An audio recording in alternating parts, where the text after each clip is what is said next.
27ویں آئینی ترمیم پر opposition leader علامہ راجہ ناصر عباس کا شدید رد عمل۔ آئینی ترمیم ایسے لائی جا رہی ہے جیسے راتوں کو چور آتے ہیں، یہ وطن کی سالمیت پر وار ہے۔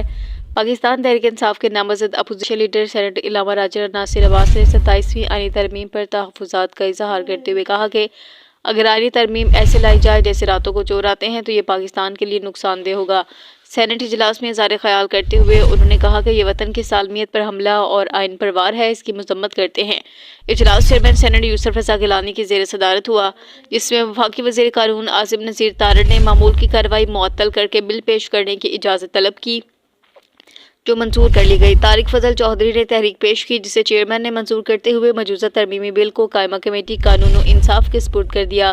ذرائع کے مطابق 27ویں آئینی ترمیم کے مسودے میں آئین پاکستان کے 48 آرٹیکلز میں ترمیم تجویز کی گئی ہیں، جن میں chairman joint chief of staff کا عہدہ ختم کرکے چیف آف ڈیفنس فورسز کا نیا عہدہ بنانے، فیلڈ مارشل کو تاحیات عہدہ دینے، جس کے تبادلے کا اختیار جوڈیشل کمیشن آف پاکستان کو دینے، بلوچستان اسمبلی کی نشستوں اور کابینہ کے حجم میں اضافے، مشیران کی تعداد بڑھانے اور پورے سینیٹ کے انتخابات ایک وقت میں کرانے جیسے تجاویز شامل ہیں۔